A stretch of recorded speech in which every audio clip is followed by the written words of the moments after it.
Hello friends. ఎలా ఉన్నారు? ఆచార్య చాణక్యుడు చెప్పిన కొన్ని సూత్రాలు పాటిస్తే జీవితంలో ఉన్నత స్థితిలోకి వెళ్ళటం ఖాయం. ఆయన చెప్పిన దాని ప్రకారం ఈ 6 అలవాట్లు ఉన్నవారు ఎప్పటికీ పేదరికంలోనే మగ్గిపోతారట. మనల్ని నాశనం చేసే ఆ 6 అలవాట్లేంటో ఇప్పుడు తెలుసుకుందాం. మనం జీవితంలో ఉన్నత స్థితిలోకి వెళ్తామా? లేక ఎటూ కాకుండా పోతామా? అన్నది మన అలవాట్ల మీదే ఆధారపడి ఉంటుంది. మనకు ఎంతో సాధారణంగా అనిపించే అలవాట్లు కూడా భవిష్యత్తులో ఎంతో నష్టాన్ని కలుగచేస్తాయి. కొంతమందికి వాటి వల్ల జీవితం పాడవుతుందని తెలియకపోవచ్చు. మరికొంతమంది తెలిసినా కూడా కావాలనే పదే పదే అలవాట్లను కొనసాగిస్తూ ఉంటారు. ఆచార్య చాణక్యుడు చెబుతున్న దాని ప్రకారం ఈ అలవాట్లు ఉన్నవారు జీవితంలో ఎప్పటికీ పైకి రాలేరంట. దరిద్రులుగానే మిగిలిపోతారట. మనం జీవితాన్ని పాడు చేసే, పేదరికంలో కుంగిపోయేలా చేసే ఆ 6 అలవాట్లేంటో ఇప్పుడు తెలుసుకుందాం. వాటిని మానుకొని మంచి భవిష్యత్తుకు బాట వేసుకుందాం. అందులో మొదటిది మధ్యాహ్నం నిద్రపోవటం. చాలామందికి మధ్యాహ్నం నిద్రపోవటం అన్నది అలవాటు కాదు, వ్యసనం. రాత్రి 7-8 గంటలు నిద్రపోయి కూడా నిద్ర చాలదే లేనట్లు మధ్యాహ్నం కూడా నిద్రపోతూ ఉంటారు. మధ్యాహ్నం పవర్ న్యాప్ లాగా ఒక అరగంట పడుకుంటే పర్లేదు, కానీ గంటలు గంటలు బెడ్కు పరిమితమైతే అనారోగ్యం తప్పదు, లేనిపోని రోగాలు వస్తాయి. చాణక్యుడు చెబుతున్న దాని ప్రకారం మధ్యాహ్నం ఎవరైతే ఎక్కువగా నిద్రపోతారో వారి ఇళ్లలోకి లక్ష్మీదేవి రాదంట.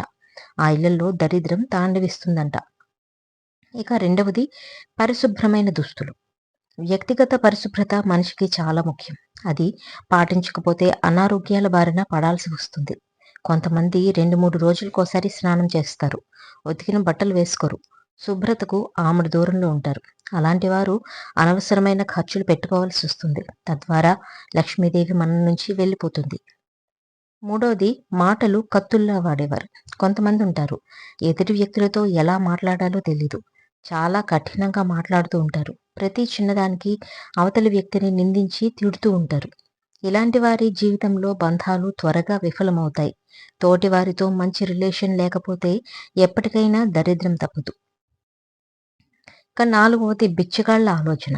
కొంతమందికి సంపాదించిన దాన్ని ఖర్చు పెట్టడం ఇష్టం ఉండదు. ప్రతిదానికి ఇతరులపై ఆధారపడి బ్రతుకుతూ ఉంటారు.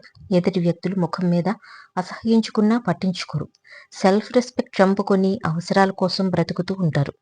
ఇలాంటి వారు ఎప్పటికీ దరిద్రంలోనే ఉంటారు. ఇక ఐదవది పళ్ళు తోముకోని వాళ్ళు. వాస్తవానికి మన శరీర ఆరోగ్యం మొత్తం పళ్ళ మీదే ఆధారపడి ఉంటుంది. పదార్థాలను బాగా నమిలి తినటం వల్ల తొందరగా జీర్ణమవుతుంది, ఆరోగ్యంగా ఉంటాం. ఏ పదార్థాలనైనా చకచకా నమిలేయాలంటే ఆరోగ్యకరమైన పళ్ళుండాలి. కొంతమంది పళ్ళ ఆరోగ్యాన్ని అశ్రద్ధ చేస్తూ ఉంటారు, సరిగా పళ్ళు కడుక్కోరు. ఇలా చేయడం వల్ల లక్ష్మీదేవి వారి దగ్గర ఉండదని చాణక్యుడు అన్నాడు. ఇక ఆరవది అతిగా తినడం. ఆచార్య చాణక్యుడు చెబుతున్న దాని ప్రకారం అతిగా తినేవారి దగ్గర కూడా లక్ష్మీదేవి ఉండదట. ఎంత తినాలి, ఎప్పుడు తినాలి అని తెలిసిన వారి జీవితంలోనే లక్ష్మీదేవి ఉంటుందట.